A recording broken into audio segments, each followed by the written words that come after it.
So, what's trending? Bridging your Catholic faith with your everyday life. You're listening to Trending with Timmery on Relevant Radio. Has anyone seen the new photos of Kellyanne Conway with her transformation that is taking the social media world by storm? Some really kind comments, but also some comments that are harsh, and it makes me really think about plastic surgery. Something that I personally am definitely not comfortable with, but we'll have a little bit of a weigh-in from what the Catholic Church has to say in its limited statements about plastic surgery today at the end of the show, so don't go away. And if you can't catch the whole episode, be sure to find that podcast online at relevantradio.com/trending or on your favorite podcasting app. That includes the Relevant Radio app. Joining me in just a little bit is Father Tim Grumbach. He's here with us every Friday, and this episode, for the most part, is dedicated to men, especially fathers, as we're getting ready for Father's Day. So if you haven't made those plans, be sure to make them. If you'd like to join the conversation or weigh in on what you think about plastic surgery and Kellyanne Conway, go ahead and head over to my social media on Instagram or Twitter. You can find me at Timmery. Just head over to relevantradio.com/trending to connect there. Or you can give us a call at 1-888-914-9149. But enough about plastic surgery and Kellyanne for right now, because we're having some male-centered content here today. There was this video that I watched recently, and it really fascinated me. It was an interview of Douglas Murray, who's a best-selling British author, and he's a political and cultural commentator.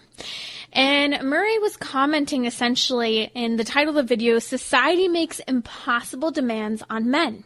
And he lists a few of those impossible demands. And I thought it would be interesting to hear from a man's perspective and to comment on these. So here are some of them that he mentions. The first one, and we're going to go through two of them. He says that society expects men to have this understanding. You have to understand me, that is the other person, and you also will never understand me. Hint, hint, I think he's especially saying this with regard to women. You must understand me, but you're never going to. And so, in other words, it's an impossible expectation. It's funny because James over here is working on the soundboard, and he's like buckled over in half laughing right now because I think he's like, this is a serious problem for men. I'm expected to know everything, and yet I'm told I know nothing. Whether it's about women, whether it's about raising children, whether it's about politics, religion. It's interesting because it feeds into this attitude that men are just bumbling idiots who really do know nothing, but we expect them to know and understand everything. Now, here's my take on this. The human person is actually a mystery. We can't fully understand the creation of a human person. Where does the soul come from, apart from God? How does the soul get there from God? At what point does God instill the soul in the person? Also, where do we go after death? A lot of these questions about human beings, their beginning and their end, really has an element of faith to it. The miracles that occur day in and day out in our lives, even just the inner workings of the human body and miraculous healings. I don't know about you, but I think the human person's pretty complex. And so as we put this pressure, especially on men, to know everything about us women, and then at the same time say you don't know anything, I find it fascinating because at the same time we want the world to know we have this universal human nature that is so similar and empathetic, yet at the same time we try to cause this divisiveness among people. But what's at the heart of this? There is a human nature, and we can understand something about human beings both as men and as women. Yesterday we had a really cool conversation about shame and how shame is actually a good thing and it works differently for men as it does for women. And so coming back to this whole comment, the mystery of the human person is another neat dimension of this, is that one of the most beautiful things, I remember a priest commented this to me last year, we were talking about this male-female complementarity.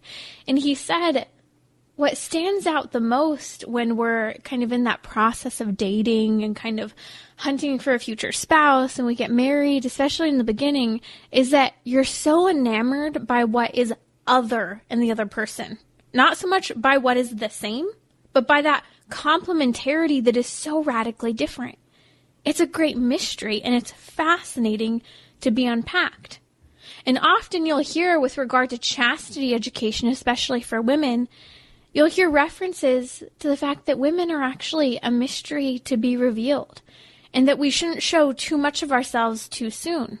That's both physically, with our body, but also emotionally, mentally, the things and memories we share. And so I think that there's some kind of a truth to this statement. You have to understand me. You should have some understanding of human nature. You shouldn't be ignorant of the deepest longings and desires of men and women. But we also have to understand it's impossible to fully understand the creation and the ultimate destiny of the human person until we've filled that and are in heaven with Christ in the beatific vision. You see, so this is a problem of culture when we say we can't agree on anything, that is human nature, but then we also don't respect that there's a great mystery of who we are. The second thing that Douglas Murray in this great video ends up talking about, and for those who don't know who he is, he's a best-selling British author and a political and cultural commentator. This one's fascinating. He says women are allowed to be as sexual and as sexy as they want, but they must not be sexualized. In other words, women can do whatever they want to attract men, but if men objectify them or consider them sexy, well, that's a no-go. And of course, he nuances this by saying this doesn't mean that men can just do whatever they want, but he gives a really good example. And might I add, I was cringing just in the description because it was graphic. He gave the graphic description of singer, songwriter, and rapper Nicki Minaj and her music video Anaconda. And I don't even have to watch the video. I got enough just in the description. In the description, I mean, there's a reason I do not watch music videos, so please do not go and look up this video. He talks about the skimpy outfits, the booty slapping and shaking by her and the other girls in the group. He talks about the last minute and a half that's just very titillating, to say the least. I guess we could say that.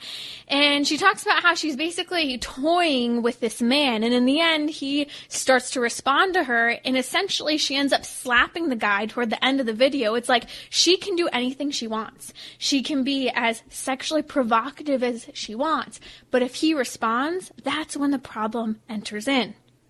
You see, and this goes back to the culture that is so focused on consent. Consent, consent, consent. You have to ask consent constantly. Even where you'll say, like, the woman might say yes, but then 90 seconds later, you should probably ask again that she's still okay with what's happening.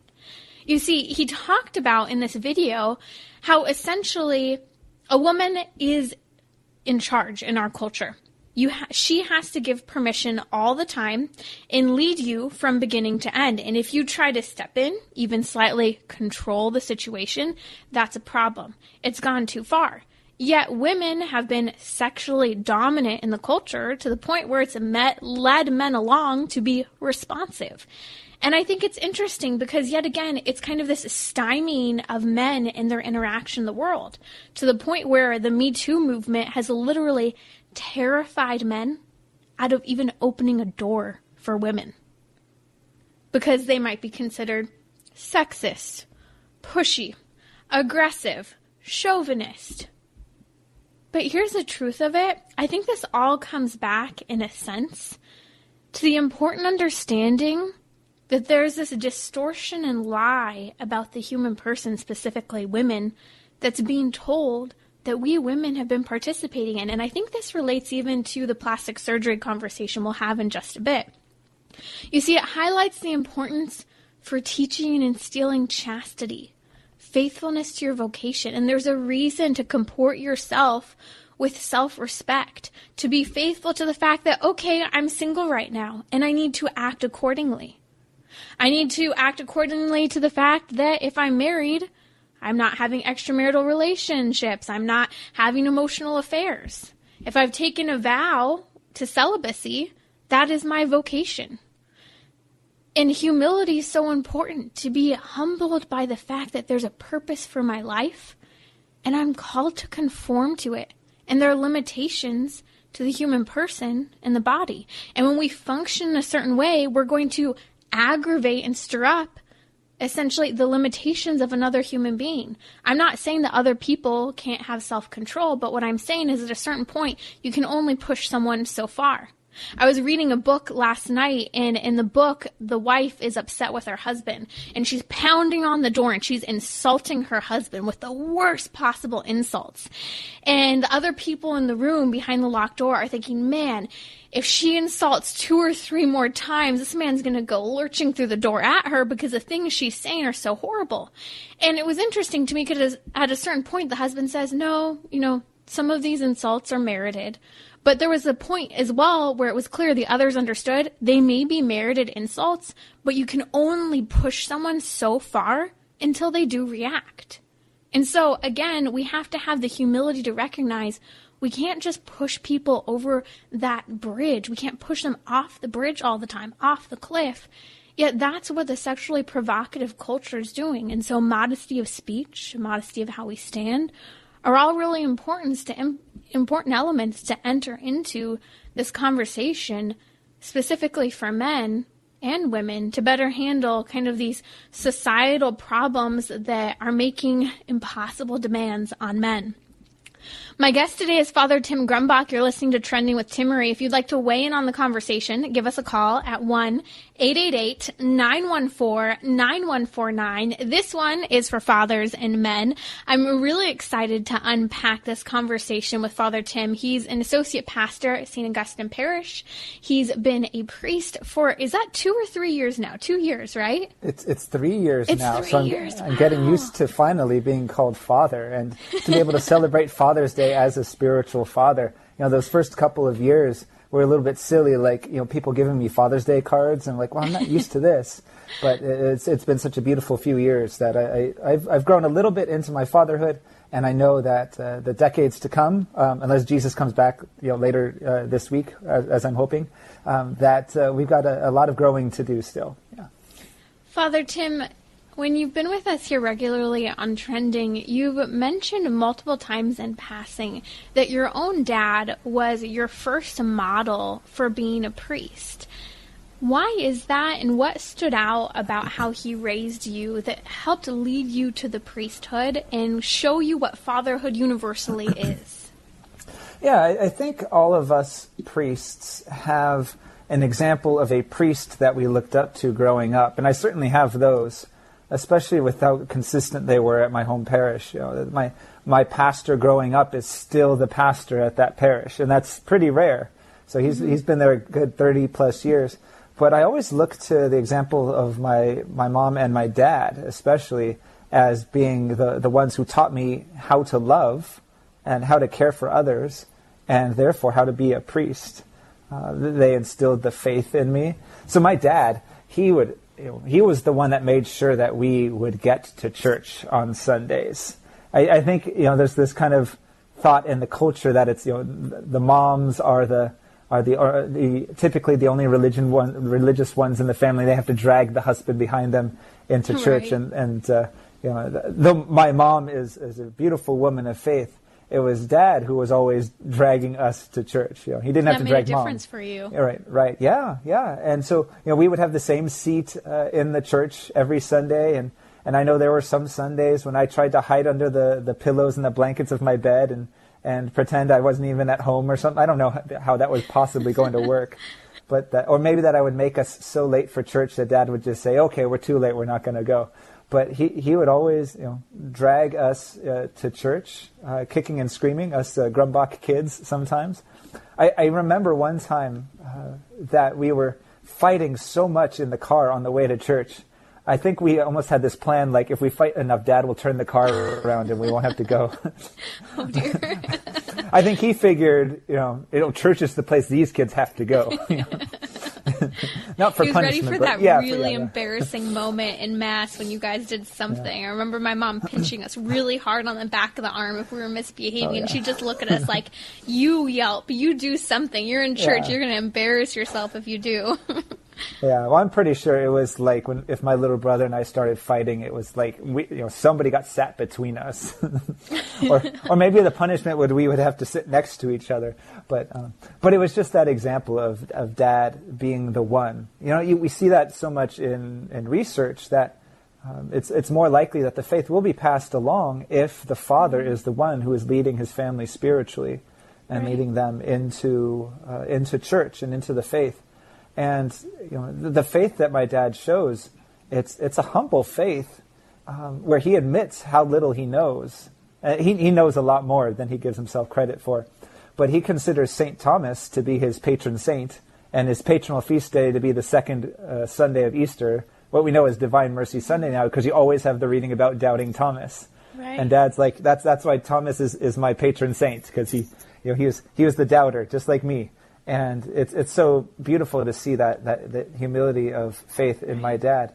And and it's not like we were praying rosaries at home, and it's not like we were worse off because we weren't that kind of uber Catholic family. But Dad worked his tail off for us, and he was always involved at the parish too. One of my favorite pictures that I love to show people is, we found a picture of our baptism day. So we were all baptized together.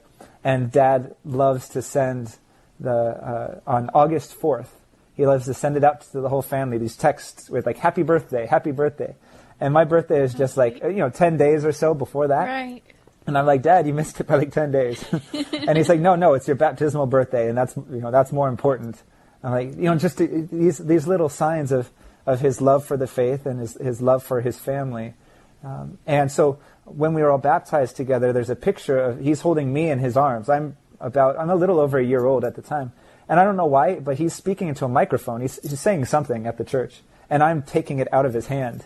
And your charism begins at your baptism. Look, I'm already trying to grab the attention away from somebody else. And I'm already trying to speak in front of everybody. But not only do charisms begin at your baptism, but with the blessing of my family, I can say it began in the arms of my father as well. And so those are some of the reasons why I really look up to my dad in the faith, but also just because he's a man of integrity. I don't know if he's listening right now, and he's probably getting all like blushing and stuff, but that he whenever he says he's going to do something, he does it, or he tries to do it. He does his best to do it. And I really admire that, because I know how many times I say I'll do something or something's asked of me, and I don't want to try it because I'm afraid to fail, or I procrastinate because I'm afraid of the stress of it, or I flake out on somebody. So I know all these things where I don't hold up to my own integrity, and I've always been able to look up to my dad and see somebody who does what he says he's going to do and does his best to do what's asked of him. And that's something I really look up to. And that's why I look to him in the faith, and can say that that's where I learned how to become a priest, was in the domestic church. That's Father Tim Grumbach of St. Augustine Parish in the Los Angeles Diocese. You're listening to Trending with Timmery. Father Tim, you mentioned kind of this consistency in him, and how, if he said he was going to do something, he did it. Yet many men, both fathers and unmarried individuals, have this extreme fear of failure in our culture that you just spoke of. What do you think, was it different about your dad? Do you think he had that fear of failure, or do you think he knew what his limits were and what he could and couldn't commit to? I think he knows a certain fear of failure, and he knows what his limits are. He's admitted a certain admiration to my ability to get up and speak in front of people. And he says he's terrified to speak in front of people unless he knows what he's going to say. And I think I could say the same about myself. And that's why I put a lot of work when I know I'm going to be speaking to people, in order to know what I'm going to say. Because I get that from my dad, is that I'm terrified when I get up in front of people. But when I know what I'm going to say, there's a certain comfort level there. Mm-hmm. And so I wouldn't say that he avoids things because he's afraid of them, but he knows his limits, and I think that's something that he's passed down to me as well.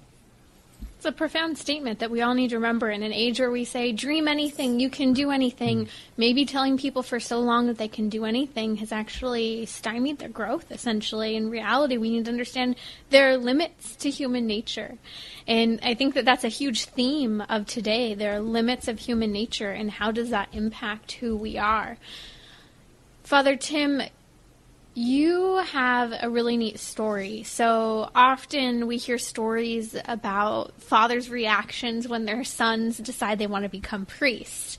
And for you, it began Easter night 2009 when you went to tell your story about wanting to become a priest, yet your parents were expecting something totally different. What happened? Yeah, well, it began probably a few weeks before that. But I remember especially flying over to North Carolina to visit my older brother and his wife, who was pregnant at the time. They were going to have their marriage convalidated and blessed in the church because they were married outside the Catholic Church. And then they wanted to have their daughter baptized in the Catholic Church when she was born. And so my brother's wife was entering into the church that Easter vigil, and it was going to be this really beautiful celebration. And we went over to visit for a few days before that, around Palm Sunday. And it was so awesome to spend time with them and kind of see that vocation and be in awe of the way that my brother was living out his vocation with his bride and soon-to-be family. And that was the time when I actually felt the call and admitted it and wanted to become a priest. And I had no idea what the next steps were going to be. All I know is I'd been running away from it for like 10 years. I was about 24 at this point. And I remember at 14 years of age was kind of the time when I first heard people say that maybe I should consider being a priest. And so everybody knew before me. But then, flying over to visit my brother and his wife and to spend some time over there, that was when I made the decision. I'm going to go on this journey. I'm going to take this adventure. And so I spent the whole week praying about it and so excited that I'd finally said yes to something I'd been running away from all this time. But I was still kind of afraid to tell my parents. So I waited all week, and then it was the night of Easter. We were just getting back from my uncle's house. We had just had an awesome dinner, and Easter was amazing. And I brought Mom and Dad into the kitchen at home and said, I have something I want to tell you, because I'd finally built up the courage to tell them that I wanted to be a priest. This isn't the food I'm going to give you in the future. Right, yeah. And so I said, I have something I want to tell you. So can you come out to the kitchen? And I told them I have no idea what the next steps are, but I finally want to be a priest.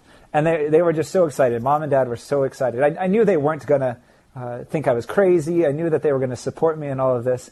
But Mom and Dad told me afterwards that they were so excited because that was exactly the same way that all three of my siblings, my two brothers and my sister, told Mom and Dad that they were joining the army.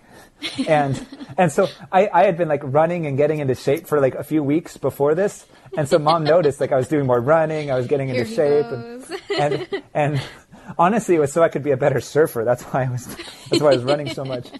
And so they were we thought that you were going to tell us that you were joining the army. Not that we wouldn't support you, but with three siblings already in the army, and already, Mom kind of earning her way to heaven with her prayers for her children at night, and who are in the army.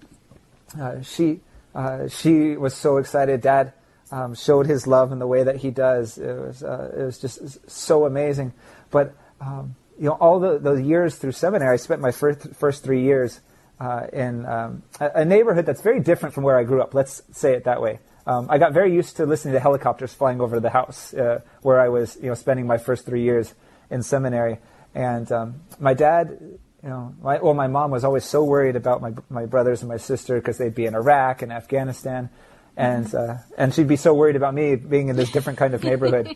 And Dad says, well, at least Ben, Kate, and Dan, they all have flak jackets and air support. And I'm like, yeah, well, I've got air support. I hear the helicopters every night. And so it was, that's my dad's kind of humor about that. So. You've got the Eucharist, you've got your rosary, you have the intercession of the saints. We'll be right back here on Trending with Timmery with Father Tim Grumbach to talk a little bit more about his experience with his father and dedication to Father's Day this weekend.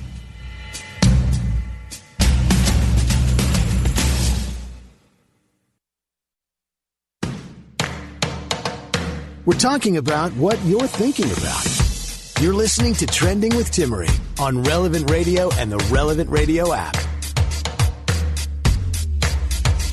The Relevant Radio studio line is sponsored by Catholic Order of Foresters.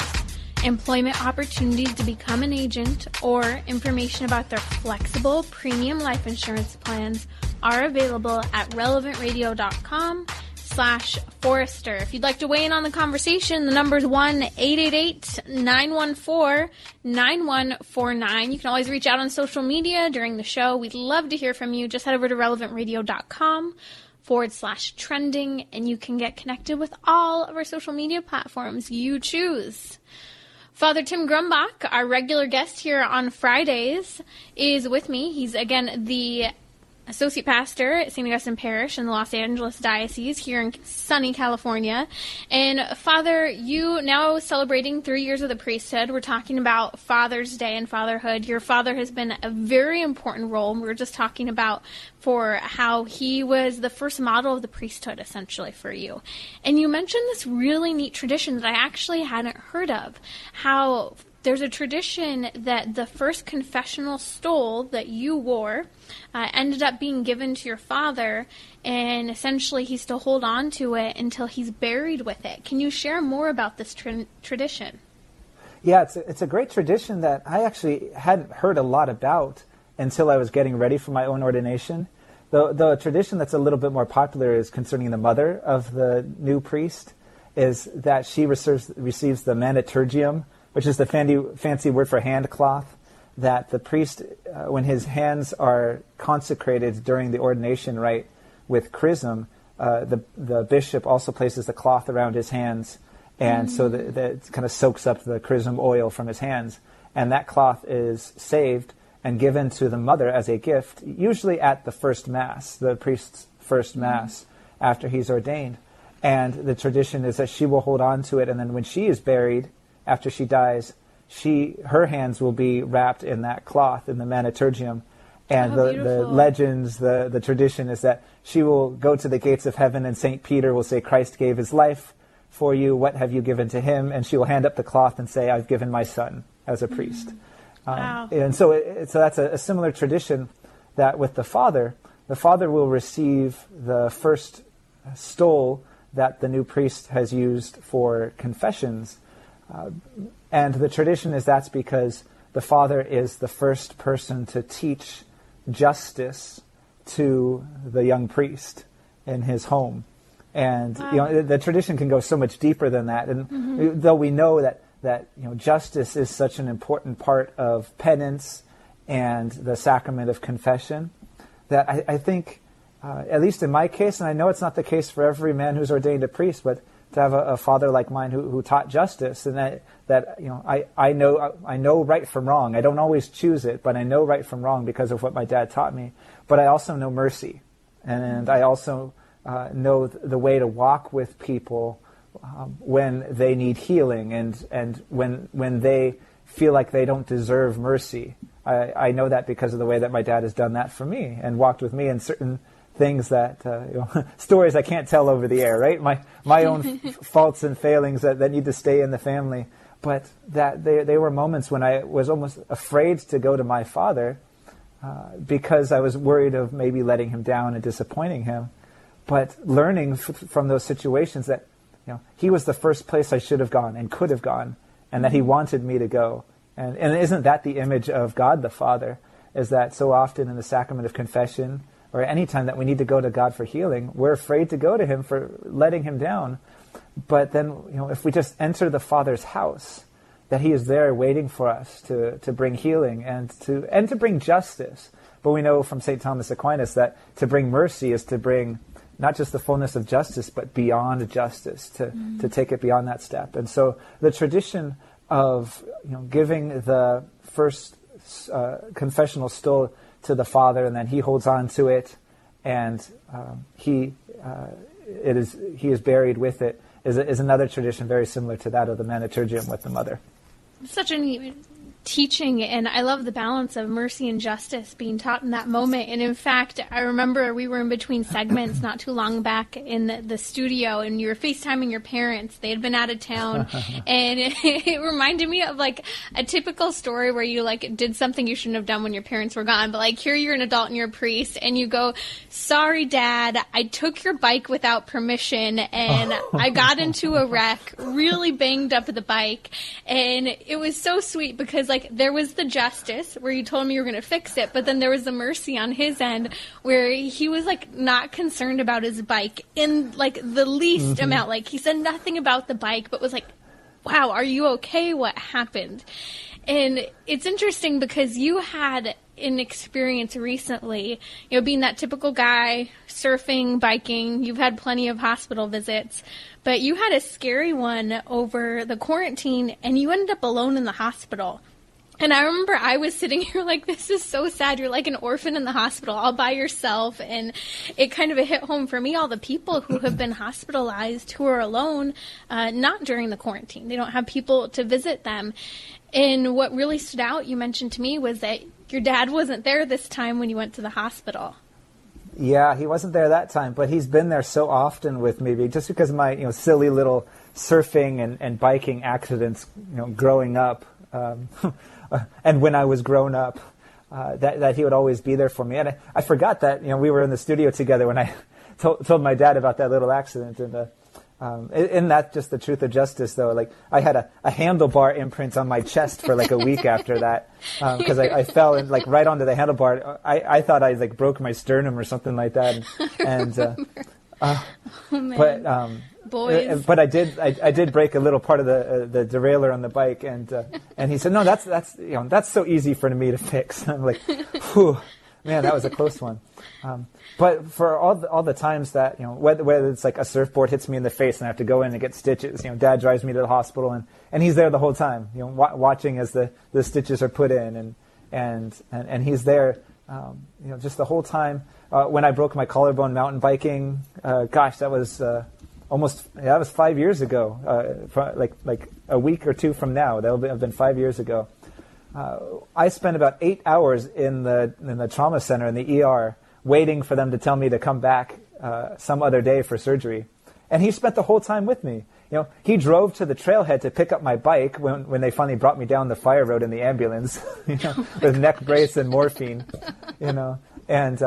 and he was there waiting for me, and he drove to the hospital.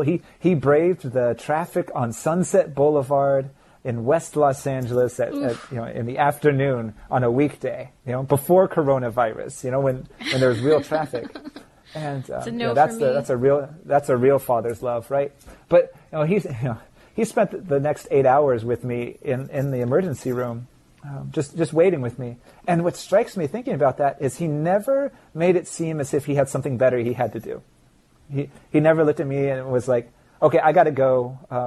Let me know when they let you out, and I'll come back and get you." This is ridiculous. I don't have time for this. Yeah. So I know some dads are so busy that they can't do that maybe, but Dad always found the time to be there with me, and never let me think that he had something better to do than to care for his son. No matter how old I was at the point. Yeah. And it shows the importance of consistency, not perfection. We were talking about kind of this self-doubt, fear of failure that so many men and fathers have in the culture today. But the culture, may expect in some ways a sense of perfection, but that's not what you're called to as a father. We are imperfect human beings. Right. You're called to be consistent. You're called to show that unconditional love, not to be perfect. Yeah. And so he's been consistent with that, and that's what made this latest visit to the hospital such a strange one.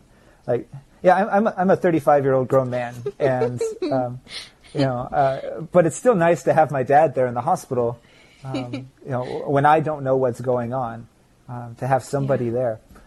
But this was the week before Palm Sunday, so it was just a couple of months ago, and I was having some irregular heartbeat, and I know my body quite well from all my surfing and cycling, and I knew that this was irregular. It was like jumping up to like 160 beats per minute while I was resting.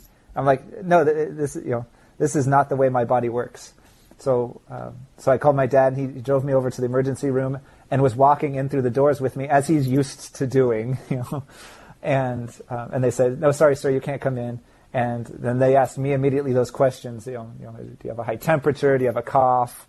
Do you have chills? All the corona questions. And then they took me in and did all the work that they needed to do, and ended up keeping me overnight and actually moving me to another hospital. And this whole time, thankfully I could call my dad on the cell phone and just let him know how everything was going. But it was so weird, for the first time, through something like this, to not have my dad there reminding me, like, no, there's nothing more important for me than your health right now, and to care for you. I made a couple of dangerous prayers that week, I remember beforehand.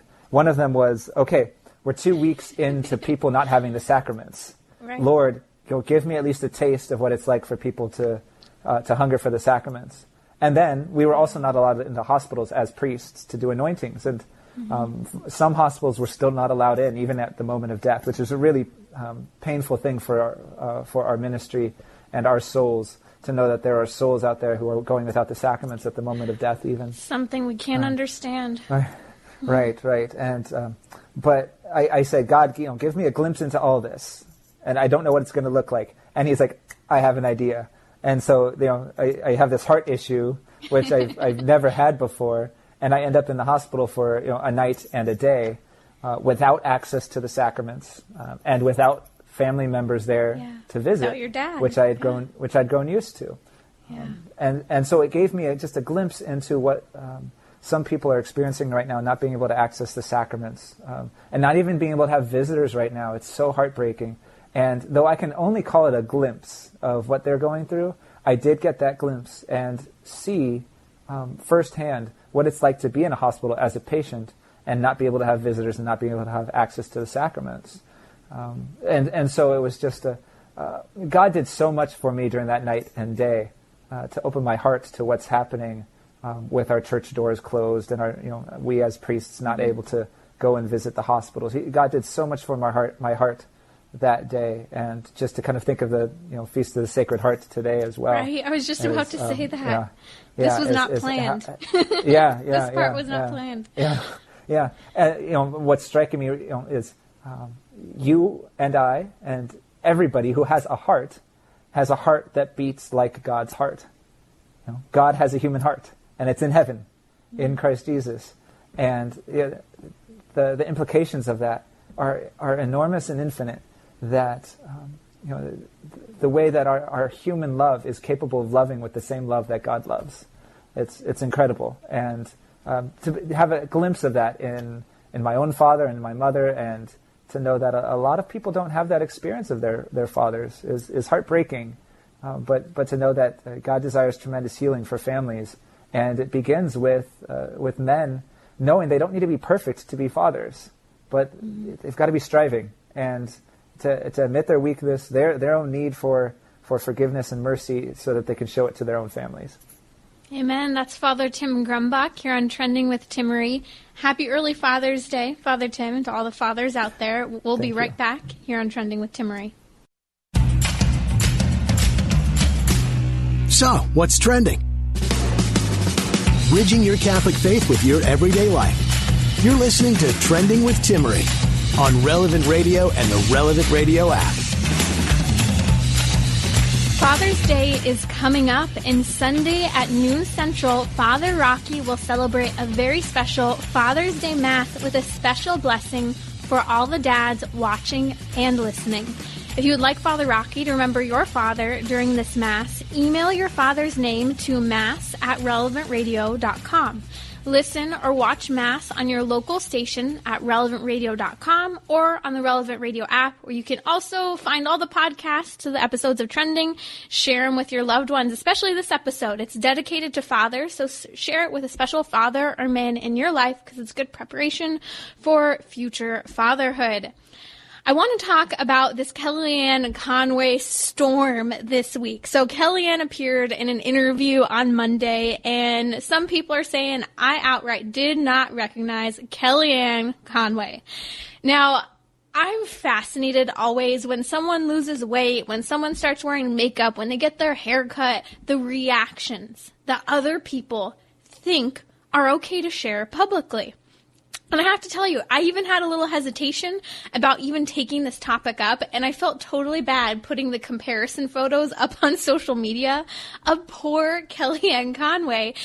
But here she is, she's a public figure, and it's brought up a conversation about plastic surgery. So I would actually love to get your feedback. I've posted on my Instagram story and on Facebook asking, what do you think about plastic surgery? It's fascinating to hear people's reactions. Here's some of what I've heard so far.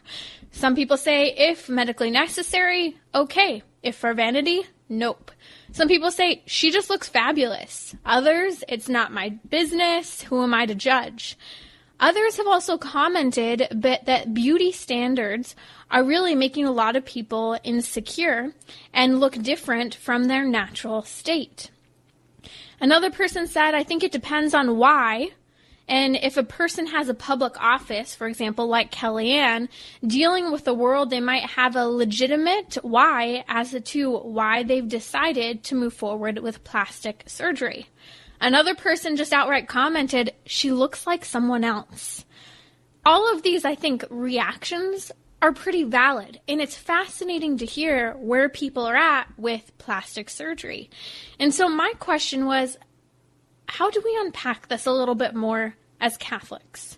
Because I do think that our Catholic faith, although might not speak explicitly with a super clear teaching with regard to plastic surgery, actually has quite a bit to say.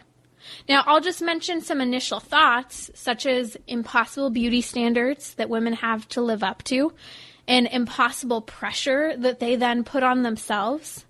And I'll just throw some tips out there rather than having this be all about plastic surgery. For many of us, it's important to know, especially for women, but for everyone, to know yourself. What's flattering on your body type, and if you really don't know, don't be afraid to ask the right people. What are the proper lengths to wear for your body type, the right shapes? For example, what makeup is really necessary, maybe? And I'm not saying that you have to wear makeup. Don't crucify me for this one. I'm one of those who could go days and weeks without makeup, and then all of a sudden, I should probably put something on. Or maybe I'm going to be in a bunch of family photos, like a graduation, and be much more pleasing if I just put a little more makeup on than usual. There's nothing wrong with makeup, cosmetics, and so forth. But what is wrong is when there are impossible beauty standards and expectations that we just can't meet. So here's a little dive into some comments from the church on this issue. In fact, some of the only formal, or could we say somewhat lengthy, papal statements on the subject come from Pope Pius XII in a statement he made, I believe, just a few days before he died, back in 1958. And he commented on plastic surgery, saying essentially that it depends on the specific circumstances of each case. And then he also goes on to say that many faces of God's children whom misfortune has refused them the gift to reflect their beauty regain their lost smile by your science and your art. He says this with regard to the scientific community, medical research, and plastic surgery that can do incredible plastic reconstructive surgery in today's day and age. In fact, my dear friend Dr. Dan Lappert, he works as a plastic reconstructive surgeon. By the way, incredible episode of Trending. He explains what a sex change surgery really is. Whew. It's a lot to swallow, but it's a good episode. I'll be sure to post a link to that after the show. But he has a really good explanation and helps us understand something that no one's really spelling out the ABCs of what actually happens in a sex change. And I think it's important to know what it is, just like it's important to understand what abortion actually is. So the Pontifical Council for Culture has also allowed for conversations about plastic surgery to move forward. And I think it's fascinating. This is no official teaching of the church, but has been an open document that the church took up in this council about 5 years ago there at the Vatican. And some of the comments that were made, this is written by an unidentified group that was taken to the Pontifical Council, but I think there were some important points that were made, such as they said plastic surgery that is not medical therapeutic can be aggressive toward the feminine identity. I think that's really clear. So surgery that is not necessary for medicine, is not maybe necessary for therapeutic elements, can actually be aggressive to our identity as women. This is what I was referring to earlier, that there are sometimes impossible beauty standards put on women. For example, models that have been airbrushed and photo edited incredibly heavily. Most photos that we look at in magazines, television, social media have been altered or doctored in some way. Heck, even Instagram and Snapchat filters can make you look skinny, wide, like your neighbor, or even like an animal. And so many images today are really quite fake. And it's fascinating to see that this actually causes a lot of identity issues and a huge lack of self-esteem. I know people who would never post any type of social media picture without some sort of filter that disfigures their own features. Another comment made in this working document to the Pontifical Council for Culture with regard to plastic surgery actually talked about how at times plastic surgery shows within women, and I'm paraphrasing here, a refusal of the body in a sense that it refuses the season that is being lived out at a certain stage in a person's life. That a person doesn't like the season they're in. They don't like the phase of life. They don't like the changes that are happening to their body. And so therefore they're insistent in fighting against just the reality of human nature, and they're so uneasy. Yet I also come at the same time back to the comments that I mentioned from Pope Pius XII. And he comments on how many faces of God's children, I'll paraphrase here, that have been unfortunate not to have the gift of the reflected beauty that they truly do have, regardless of whether or not they see exterior beauty, can regain their smile from this form of science and art. And so I have to tell you, I find myself at a crossroads. On a personal level, I have serious objections to plastic surgery. I think it creates unrealistic expectations and standards for women and cooperates in causing this sense of insecurity that is already strong enough in our culture. Although someone's in a car accident and they can really benefit from plastic reconstructive surgery and they don't have to have disfigured features, I think that is a great thing, and where this art and science can be incredibly beneficial. But in looking to the Catechism of the Catholic Church, it talks about, with regard to the dignity and respect of the person, it talks about how the virtue of temperance disposes us to avoid every kind of excess. Yet it's so easy for us as women to be excessive in obsessing about our beauty. Also, the Catechism talks about how life and physical health are precious gifts entrusted to us by God. And that how we take care of these things, I'm paraphrasing here, it refers to how it ultimately impacts the common good. So our decisions to engage in plastic surgery can either do good for society or not do good.